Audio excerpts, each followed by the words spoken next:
Hello everybody and welcome to another new player guide, the series where we take a look at a hero, all the cards in their kit, an example deck of next steps if you enjoy this hero, where can you build out from this, along with the Obligation and Nemesis kit. So without wasting too much time, today we are talking about Steve Rogers, aka Captain America. I think he's a pretty well-established character. Unfortunately, he's a character that I believe is probably not going to be one that a lot of people are going to be able to get a hold of. But at the same time, for completion's sake, I have it, so I'm going to talk about it. And let's not waste any more time. So we have Steve Rogers, a 3 recovery alter ego with the shield and soldier traits and the living legend ability. Reduce the cost of the first ally played each round by 1. And a setup ability of search your deck and discard pile for Captain America's shield upgrade, add it to your hand, shuffle your deck. So actually, let's just talk about that real quick, just so you have some context for it. Captain America's shield, which we'll go into in greater detail, but it is an upgrade and it gives you +1 defense and retaliate 1, which once again, as I always say about retaliate 1, anytime a hero can get it, it always feels interesting because that feels like something that the villains do. And for heroes to have it, it almost feels like cheating. But yes, we will go into greater detail about the inner workings of this card in a little bit because there are cards that care about this and we want to have that context as we go into it. But Steve Rogers in general, 6 hand size, 11 hit points. And there's not too much more to say about this because I guess the only thing to keep in mind is that when you are reducing the cost of the first ally played each turn or played each round, the important thing there is that if you happen to be in hero form and change back to this form, but an ally has already been played, you've already missed the window to get that reduction. And that is for everybody. So he's great in multiplayer, he's great in solo. He really wants you to play in a allies matter kind of archetype. He incentivizes that. He doesn't need to play in it. He can do pretty well in a lot of aspects, but leadership is definitely the easiest place to go with him. Oops. So here we go. Let's talk about the actual hero, Captain America. He's a 2 thwart, 2 attack, 2 defense hero with the Avenger and Soldier trait, and I can do this all day. An action where you discard a card from your hand, ready Captain America. So having played against Red Skull, I will certainly say that I can do it all day ability is great because you don't realize, and Red Skull is the one that comes to mind because I think this is the one that surprised me the most when I was playing against it, even having known how the scenario plays out. I was just unaware of how often Red Skull exhausts you or puts you in a position where you had to exhaust. So Captain America being able to directly fight against that by just discarding a card, readying back up is great. It does sort of make it so that Steve Rogers and Captain America feel a little disconnected. Steve Rogers wants you to play out allies, wants you to be an alter ego to play out an ally every turn. Captain America wants you to be discarding cards to ready him back up. They work good as a whole. It's one of those examples, and I don't think there's a lot of them, where what the alter ego is doing and what the hero doing sort of feel like they're kind of going in 2 different directions. I suppose because Captain America discards a card and you reduce the cost of an ally by 1, you're sort of offsetting all that. But either way, this is just a cool ability, just being able to ready back up. And if you have any way to bump up his stats, obviously he's going to have 3 defense if you have his shield out. But if you have any way to bump up his stats, he just gets better and better. And I guess that's also an important thing. He has 3 defense on the regular, so that means that you can probably defend and still get into the action every turn, which is great. Obviously, I think that there's a part of me that would prefer to be able to thwart or attack than thwart or attack again. He's good on the defensive too. So actually, I guess that's the reason why he's probably also secretly pushes you into wanting to play protection. But let's get into the rest of his kit and let's get into it. But before we do that, just remember that if you enjoy hearing about card designs, go look over at the Winning Hand podcast. If you enjoy the Nemesis kit discussion, you're probably going to enjoy Critical Encounters, a podcast about all things villains, the true heroes of the game, in their opinion. And if you just want to watch more Marvel Champions content, go check out the Daring Line, go check out Charred Gambit, go check out Ray Plays Games and Solo Marvel Champion. But now let's get into the cards of our hero. So right off the bat, we've got 3 copies of Heroic Strike, a 3-cost event, attack, hero action, deal 6 damage to an enemy. If you paid for this card using a physical resource, stun that enemy. I really enjoy having this card around. It's not as powerful as some of the other attacks that we've seen, but at the same time, very similar to Dropkick. Just being able to use that additional requirement and turning it into something more so that you can stun an enemy is just great. Being able to do that. It pays dividends that you might not even realize the first time you played it. It always feels good to stun an enemy, but I feel like sometimes it can kind of go a little over your head if you don't think about just how much that changed the tempo of the game. And so I would rather trade off basically stopping the villain or stopping a dangerous minion for a turn for that 2 damage that, we all have to live up to the gold standard of swinging leg kick.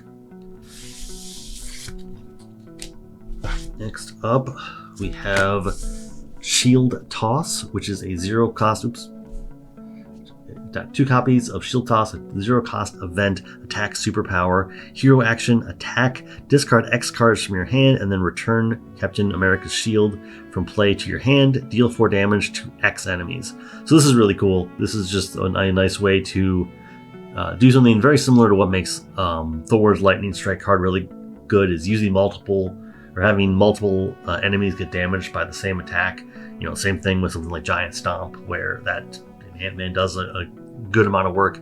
This 4 damage is a lot, and that can take out an awful lot of minions, not to mention just hit the villain for a good amount of damage. But even if you're just discarding 2 or 3 cards and getting 8 to 12 damage in, that just feels good. Yes, it comes at the cost of your shield, but hopefully you are setting things up correctly so that you'll be able to put it back out.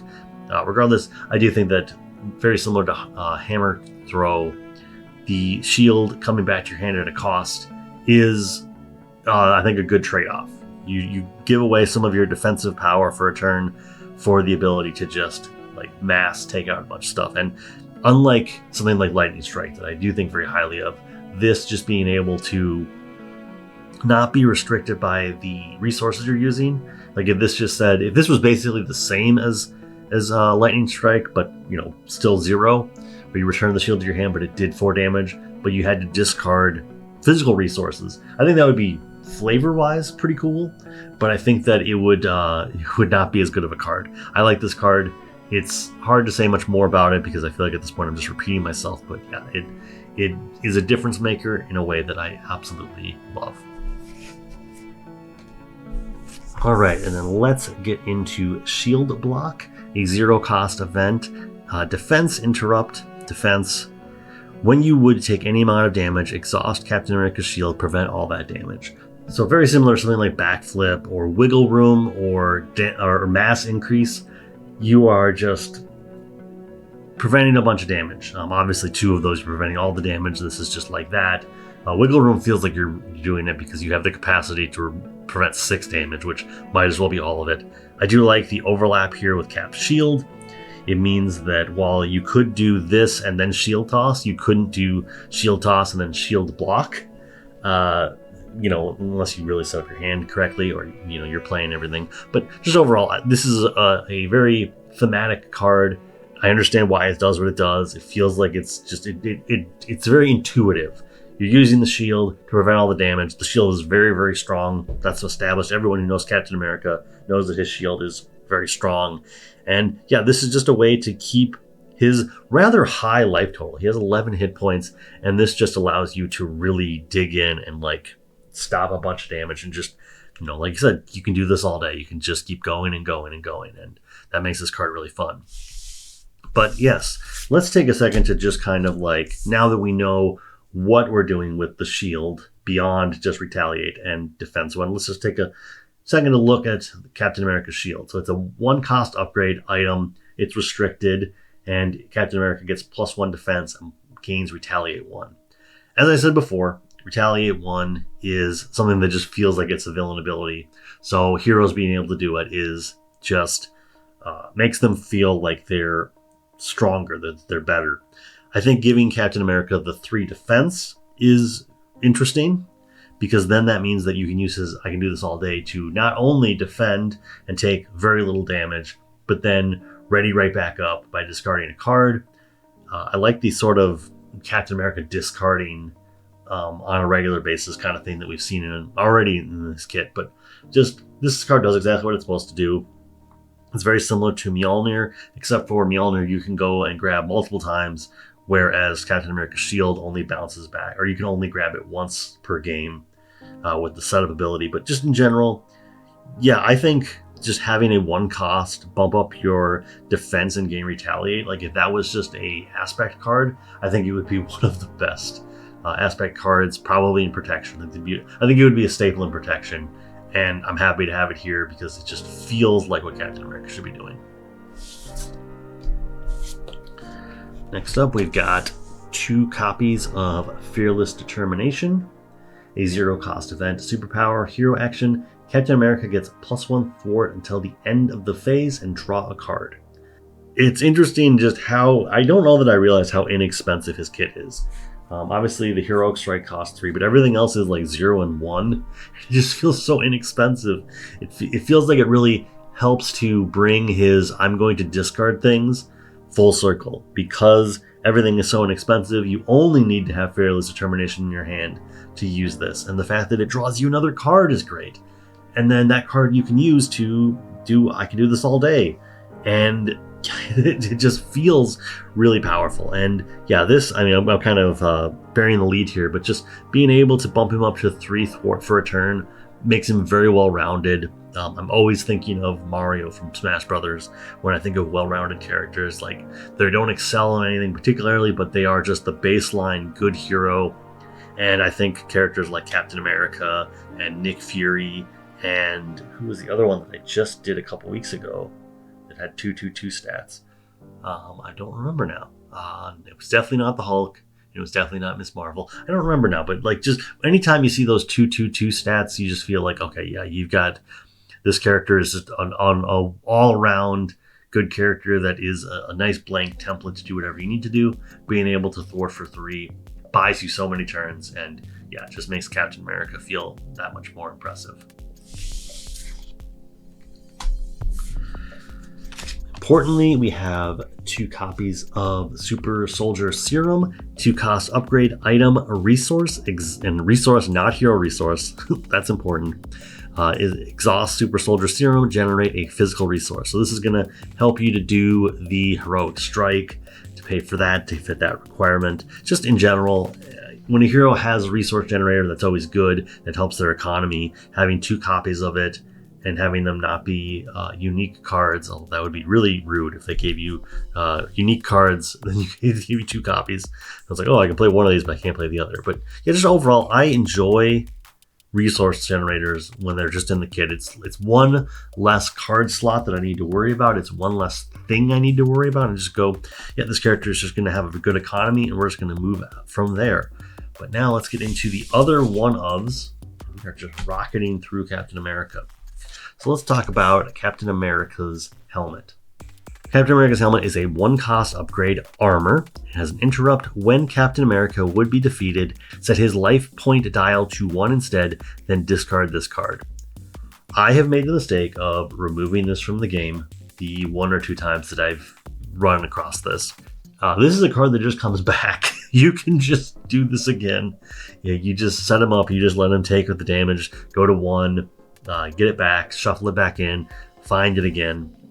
It is armor, it's not an item, so that does mean that you're not going to be able to just grab it easily, although there are plenty of player side schemes now that can help you search through your deck, and I'm pretty sure one of them lets you go grab an identity-specific upgrade, and this would definitely fit into that. But this is a really cool card. I think it's one of those cards that kind of is easy to forget about. It becomes a caught off guard fodder because it's literally sitting there so that in case you lose, you can bounce back. And other than that, it just sits there and doesn't do anything. And it'd be interesting if there was some kind of way that they could make just a card that was very restricted in its usage, but it basically said that like upgrades could be exhausted to generate the resource on them. Like And that maybe that card exists and I'm just blanking because there's enough cards, especially in hero kits, that I'm just forgetting about. But yeah, this is one of those cards that just kind of sits there and you kind of forget about it until it's like, oh yeah, I'm not dead, I have this.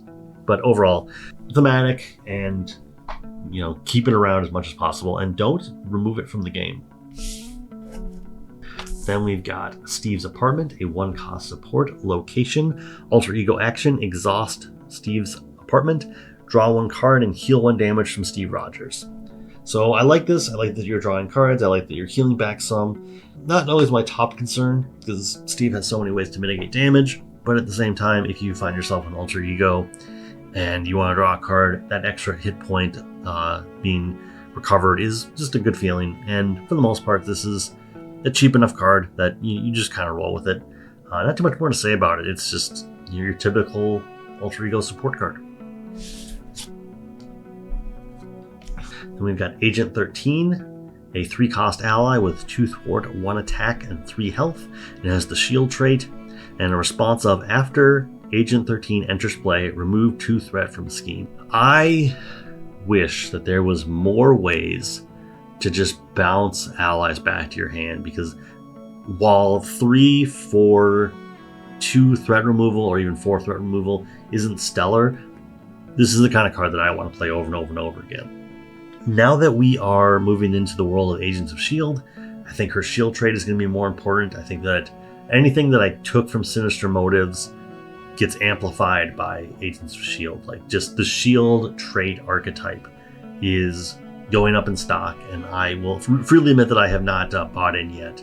I know that any of the shield adjacent heroes and shield adjacent allies are going to be important, but I haven't really explored that yet. But I know that Sharon Carter is probably going to become more and more important as we dive through the current wave we are in, because that shield trait is pretty valuable right now. But overall, just for Captain America's sake, this is a fine card. It's not doing something that Captain America can't already do. Like I said, being able to come down and just remove 4 threat from the scheme is great. And you can hit 2 separate schemes. You don't have to hit the main scheme. This isn't a dead card. I guess the only thing, as I've learned from Defender of the Nine Realms, is this is a card that kind of is quasi-dead on the first turn. A lot of scenarios either start with 0 or 1 threat unless you're a multiplayer. So this can sometimes just be, it comes down and doesn't do what you want it to do on the first turn, which is something that I always have to kind of weigh up as I'm evaluating my mulligans. But that is all for his kit. Let's go talk about the example deck. All right, and here we are talking about an example deck. This was actually a really good chance for me to highlight Char, aka Charred Gambit. Go look at this playthrough from a couple months ago. But either way, I'm pretty sure I watched that video because I feel like I've watched all of his Marvel Rewind content. It's a good playlist. Once again, go check it out. But this is a good place to start because of the way that the entire Marvel Rewind challenge was outlined, where he is playing through the game and only playing against the villains in the scenarios with the cards that were available at the time, which once again is perfect for this because you get to use the core set Captain America and Rise of the Red Skull as the products that you need. So this is a very limited card pool. And let's just go through and look at some of the cards here. Went with a leadership deck and just understand, the highs and lows of this deck. And actually, let's even break down just what is Captain America. So you're actually taking very little from the Rise of Red Skull.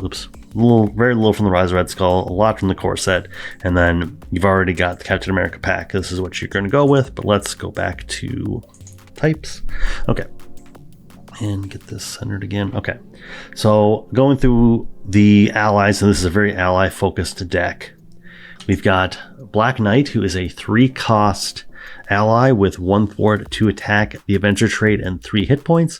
And his basic attacks gain piercing, which can be very helpful. That just being able to say, toughs don't matter, we're going to take it out and get that 2 damage in is great. I've used Black Panther. I've used Black Knight an awful lot over the years, mainly because he has the piercing. It's very similar to, there's an event in in aggression. Like, I think it's like, there's so many piercing. I want to say it's like piercing strike, but I could be getting that wrong. But like, it's a 2-cost event that deals 3 damage, but it has piercing. And piercing is kind of an unsung hero of combat in this game. And so having that just on an ally is great. Then we've got Falcon, who is a 4-cost ally, 2 thwart, 2 attack, 3 hit points, aerial and Avenger traded, with the response of, after Falcon enters play, look at the top 3 cards of the encounter deck. For each treachery looked at this way, remove 1 threat from a scheme. I guess one of the things that's important to keep in mind here is the fact that this really only costs 3. Or if it's the ally you're playing, if it's the first ally you're playing this turn, this costs 3. Like every ally we're looking at today could potentially have one cost cut off of it, and this one being able to come down and potentially remove 2 or 3 threat is great. Not to mention the knowledge that you get from knowing what the encounter set's going to be. This does tend to kind of slow you down, because all of a sudden you have to go, okay, so now I know that there's going to be 3 boost icons on this attack. My encounter card is going to be this, and then next turn these boost icons are going to be this. Obviously in multiplayer that kind of expands out. You go, okay, so Greg is going to be this, Will is going to be this, and I'm going to be this. Let's go. We got this. But either way, I like this ally. It's fun to have around, and it definitely feeds that analytical part of my brain that I don't always get to tap into. Then we've got Goliath. Definitely used this in Blue Thor. A 4-cost ally with 2 thwart, 1 attack, the Avenger, and 4 hit points in the Avenger trait. And then the action of Goliath gets +4 attack until the end of the phase. At the end of this phase, discard Goliath max once per phase. So this can just, when he's reached the point where you're going to be losing him anyway, you can just bump him up to 5 attack.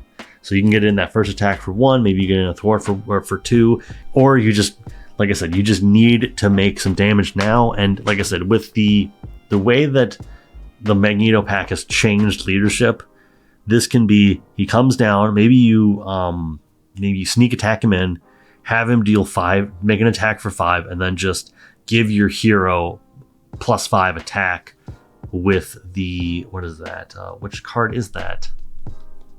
Either way, I'll put it up on the screen. But yeah, this is just, the stock on Goliath has gone up. I think it was already a pretty good card, but it's become a really good card if you can get your hands on it. Then we got Hawkeye out of the core set. 3-cost ally, 1 attack, 1 thwart, 3 health, Avenger trait. Hawkeye enters play with 4 arrow counters on him, and response, after a minion enters play, remove 1 arrow counter from Hawkeye, deal 2 damage to that minion. I do wish that there was a way, and I always feel like when I say these things there is a way and I'm just blanking on it. I wish there was a way to get more arrow counters onto him. It would be really awesome if you could just sit there and repeatedly deal 2 damage to minions as they're entering play. Already being able to dole out 8 damage over the course of a couple turns is already good enough. It helps to have a minion come down with tough. You don't have to worry about it. Yeah, this is a good minion, or this is a good ally to have, and like I said, he's from the core set, so you're gonna have your hands on him. Then we've got Maria Hill, 2-cost ally, 2 thwart, 1 attack, 2 health, shield traded. When she enters play, each player draws a card. So great in multiplayer, great in solo. Comes down, does what you need to do. I think the thwart is great. When a 2-cost ally that can thwart for 2 is really cool. That's really helpful. Not to mention she basically replaces part of the cost player. And yeah, overall, if you have the core set, like, I think the one bad thing I can say about this card is it's a core set card, so it's always going to be something that you have to judge every other leadership ally against, which can be a little disconcerting when you are just trying to build a deck, but you don't need to go for the most powerful, but this is always kind of just something that lingers in the background. Then we've got Mockingbird, a 3-cost ally, 1 attack, or 1 thwart, 1 attack, shield, spy traits, 3 hit points, and when she enters play, you stun an enemy. I've seen the popularity of Mockingbird kind of wane over the years. I think she's fine. I just think that the stun is less valuable than it used to be. And that's saying something because she's a basic ally, so she can go in anywhere. She's just kind of a nice stun that you can guarantee in every deck. But I feel like just with the rise of Steady and Stalwart, her value has dipped, and that's unfortunate because I think she's just kind of a cool card. And still something that I would include in most decks because even stunning a minion is good. But yeah, just fine card. This is probably one of those ones that if you do go beyond this deck, you're gonna probably replace pretty quick because I think there are just better options now. Like I would love to have Kid Omega in this spot. Nick Fury, you know him, you love him. 4-cost ally, 2 thwart, 2 attack, shield, spy trait, 3 hit points, although that doesn't really matter. And force response, after Nick Fury enters play, choose 1, remove 2 threat from a scheme, draw 3 cards, or deal 4 damage to an enemy. At the end of the round, if Nick Fury is still in play, discard him. So he's going to come down, he's going to do his thing, he's going to thwart or attack, he's going to block for you because he's just going to go away. I like this design, I like how powerful he is, and that you have a limited time with him. And he's just a nice card to recur over and over again. If you can shuffle him back into the deck, or you can pull him out of the discard pile with Make the Call, which we've got right here. You're going to want to do that. Got Squirrel Girl, a card that I probably haven't really talked about before, just because the time wasn't here. But she comes in the Captain America pack, and I'm going to miss her when she falls out of current and becomes a card that nobody can play anymore. Hope they give her a reprint. Maybe actually this wave would be the time, although I don't see much of a chance for that.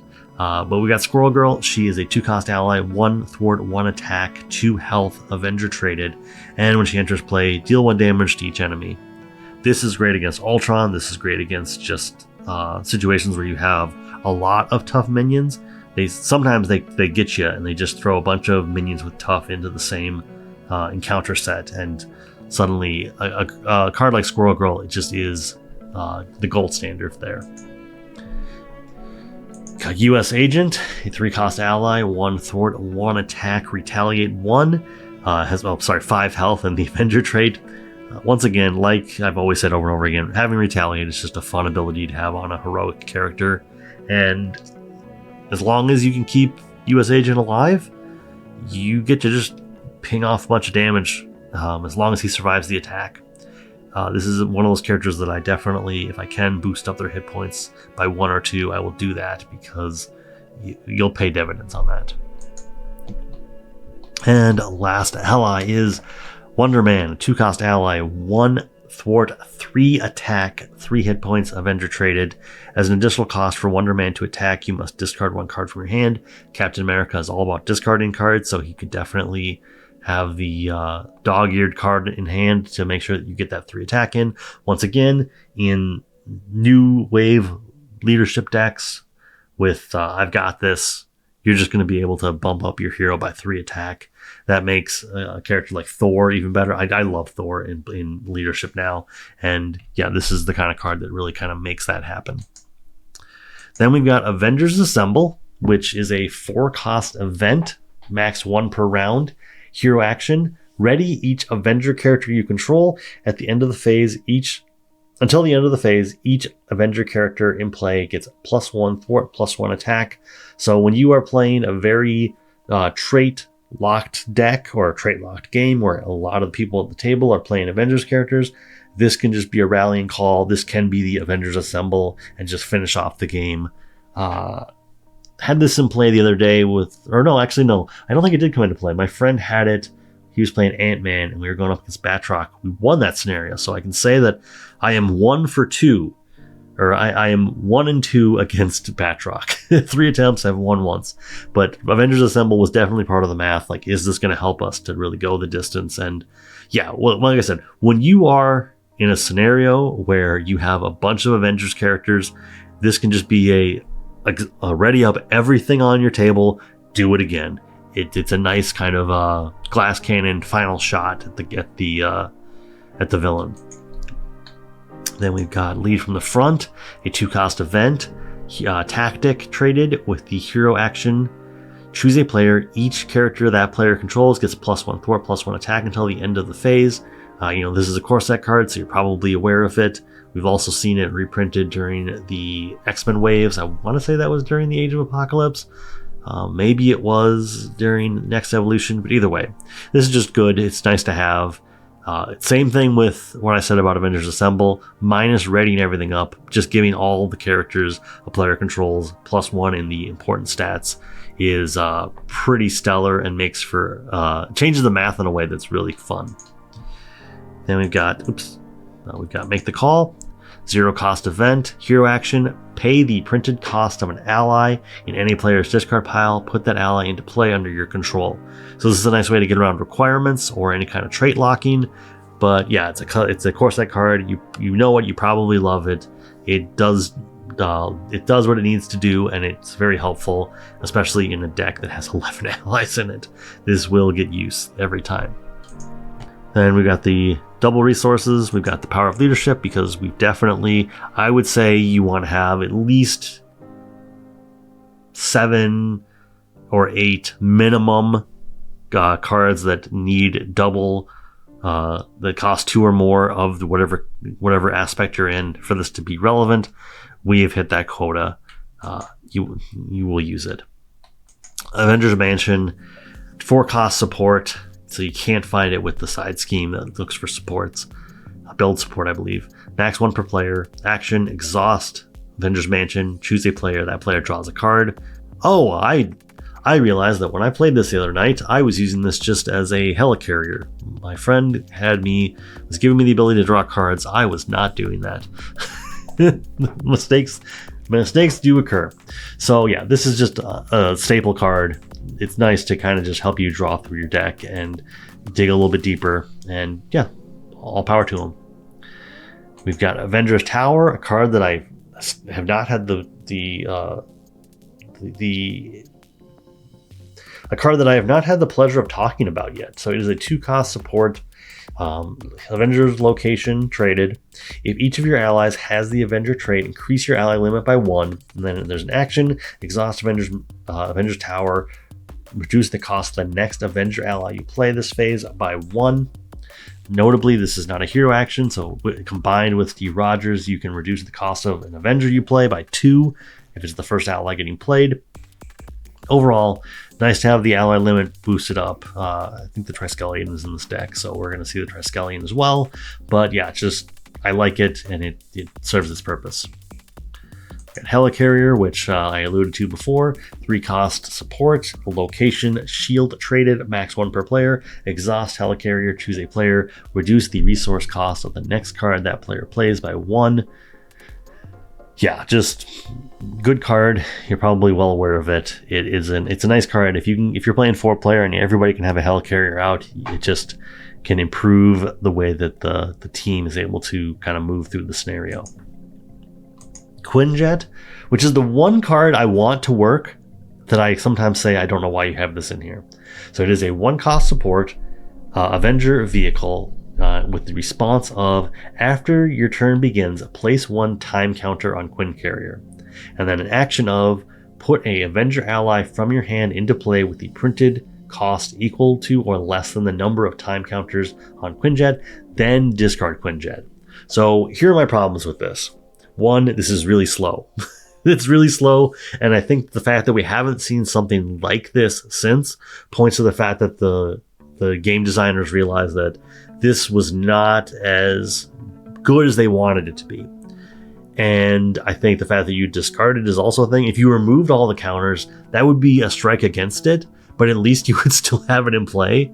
I could even see something where it's just like, yeah, you just get to, if you always had to put a counter onto it every turn, but like you could exhaust it to put something in equal to, and then at some point it just becomes useless to you because you're like, well, I don't have a thing that costs 5. But I think there's a version of this card that would be a little bit more applicable, but unfortunately, because it's so slow and you discard it, it just sort of is kind of a nothing burger.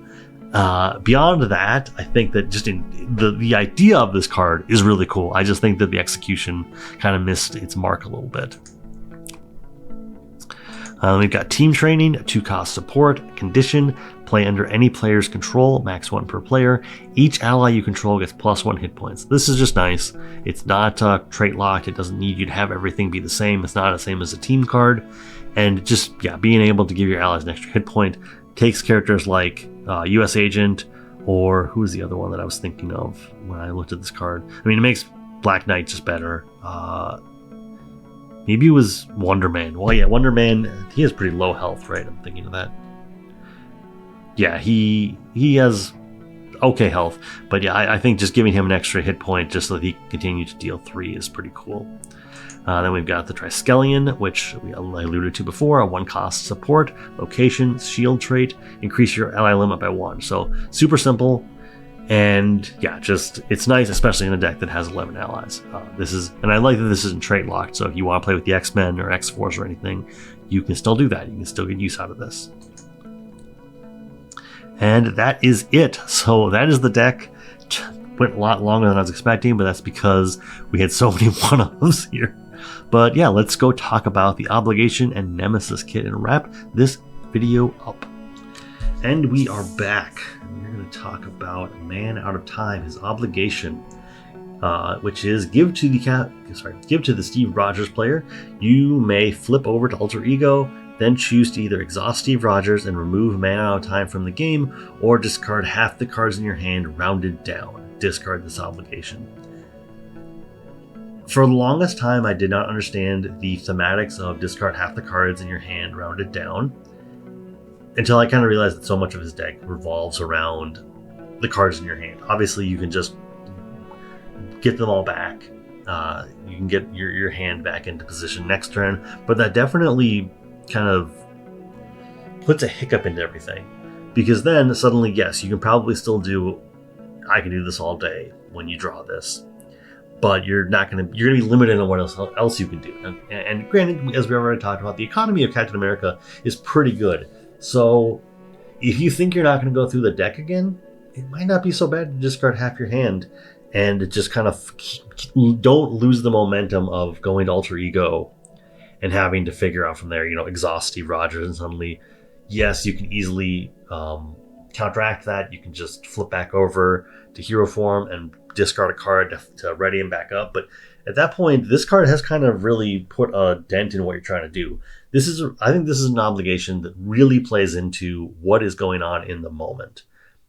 Would I rather lose half my hand, or would I rather basically lose a ready because I can ready up so easily? That's up to you. I think this is pretty well designed, especially for an early Obligation. I think this is far more nuanced than some of the other ones I've kind of come across. But let's look at the Nemesis kit. Alright, we've got Baron Zemo and his side scheme of Hit Squad. So Baron Zemo is a 1-scheme, 3-attack Hydra Elite traded minion with 5 health. Has Quick Strike, so if you're in hero form when he comes out, he's going to attack you for 3. And while Baron Zemo is engaged with you, you cannot thwart. That is relevant. I wish I had more to say about that, but it's just relevant. Like, he's in play, he might come down and hit you for 3, and you don't get to thwart as long as he's engaged you, which extends out to your thwart events, which actually, now that I think about it, he is all gas, no brakes here. He's all attacks. He does not have a thwart event. I didn't even cross my mind all the time I played with him. I guess you just kind of fill in the table, fill in your deck with what you need. But then we have Hit Squad, which is a side scheme that comes in with 3 threat per player. And when revealed in player order, each player discards the top card of the encounter deck and takes 1 damage for each boost icon discarded this way. And then it has an acceleration icon on it. Hit Squad can be brutal. I've yet to hit a point when it's defeated me, but I would not be questioning anybody who said that Hit Squad has killed them before. This is, I would say, other than the fact that you can't thwart, so you do have to take out Baron Zemo before you can address the Hit Squad. Other than that, this is nothing that I've ever been too concerned about. I would very much, what's that called? Face the past. I haven't played Captain America since the Magneto pack came out, but I would be very inclined to do Face the Past. Just get Baron Zemo out, deal him 5 damage, and continue my day. Especially because if you have a heroic strike, you can just take out Baron Zemo very quickly. So this is, in terms of this 1-2 punch, I'm not too worried about this. Obviously, like I said, Hit Squad could kill you. I have yet to get to that point. Then we've got 2 copies of Hydra Soldier, which is a reprint. We've seen it in the core set, I believe. and it has 1 scheme, 2 attack, 4 hit points, and has the Hydra trait. It has guard, so you cannot attack the villain while this is engaged with you. And when defeated, deal the engaged player an encounter card. So even if I defeat my buddy's Hydra Soldier, he's getting the encounter card, which I think has tripped me up before. Very basic. Like I said, it's a reprint, so it's nothing new, and that's just kind of where we're at. It's thematic, but it's pretty easy for Captain America to deal with. And we have the last card for the day, which is Hail Hydra, a treachery with when revealed, each Hydra minion engaged with a hero attacks that hero. Each player who was not attacked this way searches the encounter deck and discard pile for a Hydra minion and puts it into play engaged with them. Shuffle the encounter deck if it was searched. Once again, a reprint, a lot of text on it. This can result in Baron Zemo attacking you. And this is going to result in a lot of Hydra stuff happening to you. I guess the one thing that really stands out is that this does have a nice kind of failsafe where, because if you're not playing a very Hydra focused encounter set, the attacks might not happen, but then suddenly you're going to have minions latching onto you. But this isn't too scary. Obviously, you can run into a situation where you're just like, oh, the last thing I needed was a guard minion, because now that's 4 more health that the villain gains. But at the same time, it's no big deal.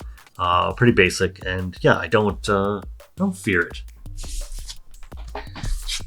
So that is Captain America. I think he's a very well-rounded hero. I think he's a very new player-friendly hero. And it's a shame that he's going to be a character that a lot of people are not going to be able to get a hold of going forward. But I'm hoping that when we see a remix of this character by Fantasy Flight in the coming years, that it's kind of the same without being the exact same, but still approachable, still new player-friendly, and iconic. And I do think that what they did on the first try was very iconic. Didn't realize he had no thwart events. I guess he does have the event that makes his thwart stronger. But yeah, that completely went over my head. But that is Captain America. I'm not sure where we're going next week. I think I might explore looking into some of the heroes that I've only done unboxings for. So like Jubilee, Iceman, Nightcrawler, Magneto. Maybe do new player guides for them just to kind of help round that out, because I did have some people, and it's been months now, who pointed out that they would really love to see that. I want to explore the first wave, but at the same time I understand that the first wave is sort of a little problematic at the moment. But until next time, thank you so much for your time, and I will see you all later.